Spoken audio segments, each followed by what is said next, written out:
and we've just got the flute supporting that up there. We've got just some long held bass notes, nothing really exciting down there. And then just some emphasis in the low brass. This would be bass trombone, that might be too low. I'll double check that. And the same with the bassoon there, that'll be fine. And then we've got this sort of idea going on the horns where I've taken our harmonic material, so we've got a chord of, I think this is C major. I'm not sure what that F sharp is doing now. I can't remember what this chord was. I think it's something like, it's probably going to play this now. Yeah, C major 7. I think that F sharp's just sort of there somewhere in the scale. And then we've got sort of a diminished thing here, and we can look at these chords all day, but we probably won't. And that's just us a bit of support, but it wasn't enough. I thought I wanted, having had this counter melody earlier bit, I wanted a bit of counter melody happening when the melody isn't. I think that's sometimes important with our counter melodies, is the fact that if we're having any movement, we don't really want it to be happening at the same time as the movement in our melody. So we've got da da diddle diddle dum da da diddle diddle dum. Okay, so this sort of thing is happening perhaps when our melody is doing a bit less. And this is the oboe and clarinet, is just the end of the horn part here, up an octave. I've also done something I couldn't do earlier. I meant to mention this earlier. I have sort of interwoven our woodwind parts here because it just makes it slightly more homogeneous. It doesn't sound like two oboes on top of two clarinets. It's going to sound like a mixture of oboes and clarinets, just by putting the top note of the clarinet, that E, is sitting between the oboe parts. Now, I couldn't do this earlier. Where was it? I thought there was somewhere earlier here, where we again doubled up the horn part. We couldn't do that because actually that's getting too low for the oboe. This is quite low for oboe anyway. I didn't want to shove this up the octave here because it was going to start sitting on. Would have sat on top of that. We could have shoved that up an octave, but I think maybe gave us more effect there with this run if this was still sitting down quite low. Okay, where were we? We're here. Right. Okay, and then I've kept the percussion going through here because otherwise I did start this without the percussion and try it with just something less, but it just lost all the movement off the end of this sort of quite rhythmic percussion section. And that keeps moving now.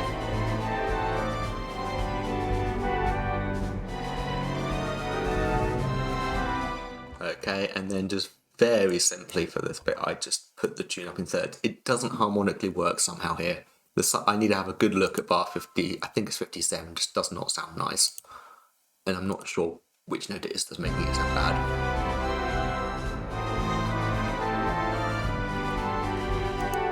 Yeah, this just doesn't quite work for me. You may think it sounds fine, but it's not happening. I've had to change, I think I got rid of the F sharps, because that sounded particularly weird and it clashed and it didn't quite go into this bit. So this is one of these orchestration problems where you end up sitting down and looking at it for a while and going, why isn't this working? What is it that I need to change? And I will have a look. I'm not going to do it now, but I will have a look at that at some point and move that around and say, right, how can we make that sound slightly more consonant and less dissonant than it does? And then we've just doubled our top note into the top of the strings there, into the first violins, but I've kept just the main tune in the second violins and viola, and in the style of Jerry Goldsmith, of course, we have put a trumpet in. That would be one trumpet, I think, at this point. It's something Goldsmith does a lot if you listen to his music, where he'll have a string tune and then he brings in one trumpet, and it's a lovely effect, so that's why I did that.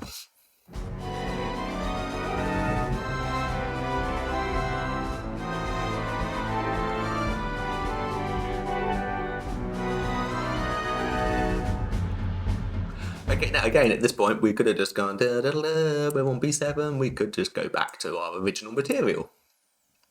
We could go back to sort of to start our tune, but I decided not to. I thought we're going to do something more interesting than that. We're just going to have our percussion, very military type sounding thing.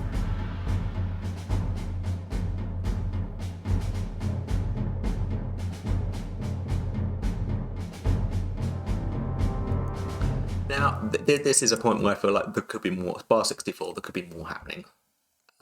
Something I want to look at. We're going into this one, and I'm wondering whether we could start with sort of a slower run up and then get into all this nonsense of bar 65. Yeah,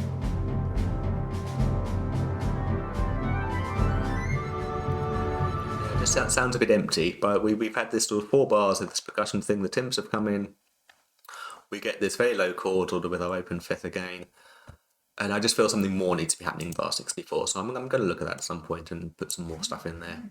And then as we build up, we're building up to a key change.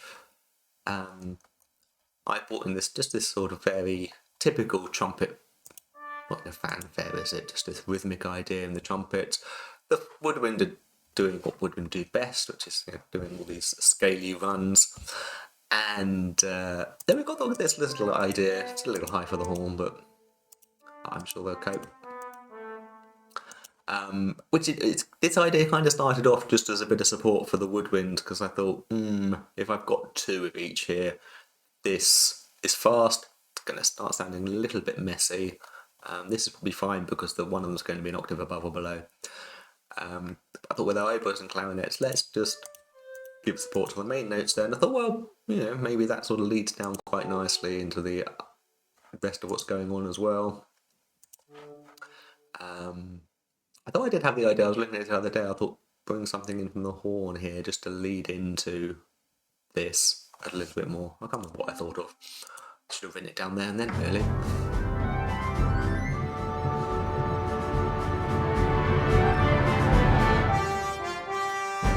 Okay, now we've changed key, we've gone into G minor from E minor.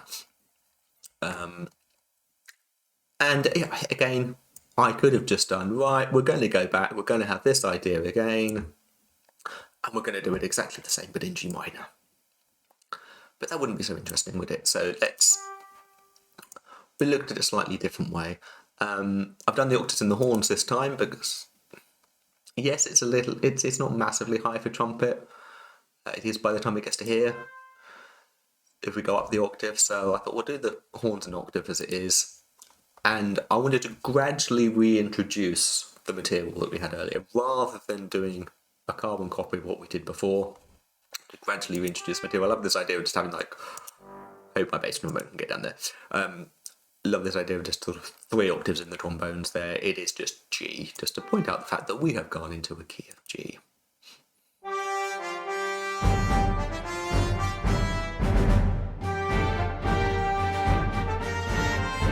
Okay, so we're gradually building up here. Our oboes and clarinets, just in octaves, are going to have the tune as well, because as more stuff comes in, we need more support. And originally, with the strings here, I'd just gone into, this is the original idea, what they were doing earlier, but now in G minor, and up an octave. And when I just put that in here, it didn't really work. It was too much, too soon. It was just like, this comes out of nowhere for no reason. And so I've kept what we had originally, just in the new key, and then done this run up to this, because it just didn't quite work for me. I thought I got rid of the first note as well, just so it sort of coordinates a little bit more with the bass line, with this sort of offbeat idea. It also gave me an excuse to sort of stick that run into the flutes and piccolos as well. And then again with the tune, we've moved it into the trombone, so it's keeping the horn the whole time. And we are starting to risk stuff sitting on top of each other. This is something you want to try and avoid when you're orchestrating, is having ideas that sit right on top of each other. It was happening earlier a little bit with the strings. I think probably get away with it. If when I do the mock-up, I might think, no, that doesn't work, I need to change it. We think we're down on sort of C, B flat, middle of the stave here. That's kind of where our trumpet is sitting. It's kind of going a little below it. We really want perhaps all this above, so we might even move some of this higher at some point. We might get away with it, might be fine, but I think sometimes when you do a mock-up of these things and when you put it into the samples, it brings out some of these things that perhaps are sounding fine in Noteperformer when you in your notation software, and you think actually that does need changing around. And often actually when I'm doing this, I will have Dorico and Cubase open at the same time, which can make your computer cry, but it does mean I can sort of keep track of some of the changes I'm making if I make changes like that. So we're here.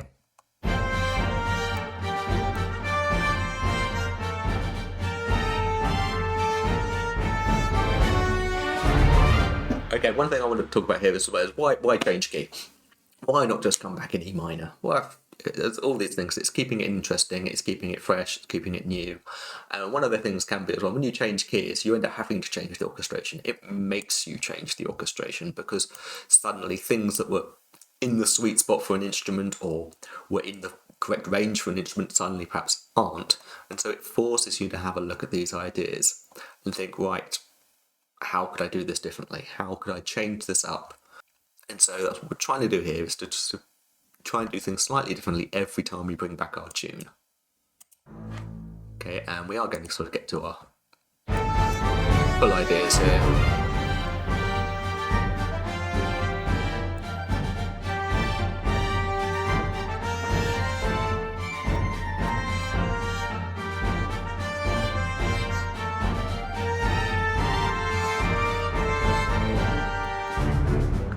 Finally, we get to the point where actually, yeah, we're getting towards an end here. We're going to have a cadence that makes this actually sound like it finishes. And then just this very simple outro.